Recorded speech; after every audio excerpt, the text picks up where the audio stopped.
TV8, this is a breaking news alert. He was a wanted homicide offender, so he already has, we know he's got the lack of respect for human life, so that was a real concern. Now at 6, a murder suspect is dead after a shootout with police that happened right next to a Grand Rapids school. Tonight, details on the running gun battle as the investigation continues. Hi, everyone. I'm Susan Shaw. And I'm Brian Sterling. We have continuing coverage tonight as police continue to investigate this deadly shooting. We start with Target 8 investigator Ken Kolker, who's breaking down what happened. Ken.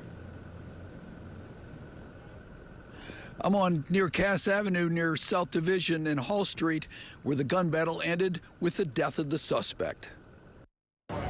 The gun battle that went for several blocks through a busy neighborhood ended right outside Southeast Career Pathways High School, with some students witnessing parts of it. Police on the hunt for a wanted murder suspect. Extremely thankful no officers were hurt. Extremely thankful that no one on the street is hurt. Like I said, this is a residential area, so the potential is there. And like I said, he was a wanted homicide offender, so he already has, we know he's got the lack of respect for human life, so that was a real concern. A woman who lives a few doors down from where the shootout ended heard the end of that gunfight. And it was just 4 shots and then another one right after it, 4 in succession, and then one right after. Pop, pop, pop, pop, and then pop. Police confirmed that a fugitive task force was searching for murder suspect Patrick Jones, who was wanted in the murder of his ex-girlfriend Tamika Wright in October. Police say that he executed her while they were in a car.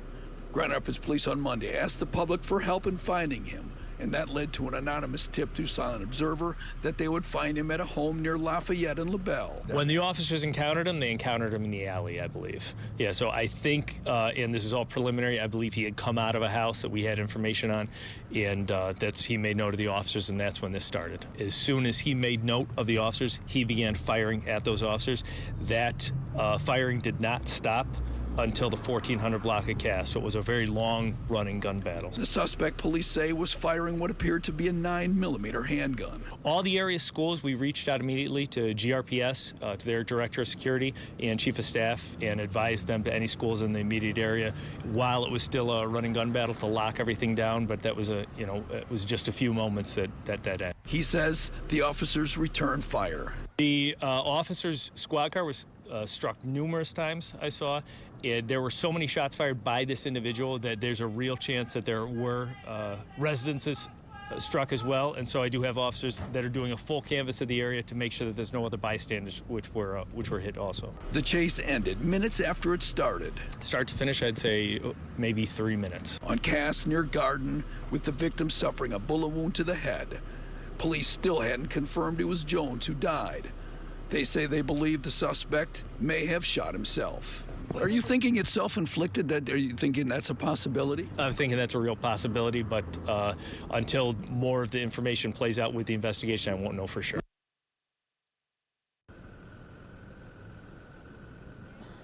The 3 officers are on paid administrative leave, which is standard procedure, while state police investigate.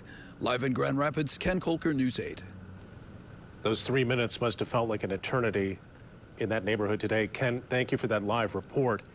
Moments ago, we spoke with the family of Tamika Wright, the Grand Rapids woman allegedly shot and killed by her ex-boyfriend, Patrick Jones. That's the man who police were searching for today. Here's what Tamika's family said to News 8's Byron Tollefson. I mean, after everything, we've lost a lot. Our family has lost a lot. And at the time that this happened, it was even worse for us. So at the end of the day, just justice. Closure. Yeah, about for closure. The kids. She was telling me that, part of the reason of doing this interview was to bring closure for your family. Do you feel like you've gotten closure tonight? Yes. I was happy when not how it went down, because honestly, I would have preferred him to rot in prison, but at the end of the day, it is what it is. And you will hear more from that interview coming up on News 8 at 7. We'll continue to follow the investigation as well. Make sure to stay with News 8 both on air and online for the very latest.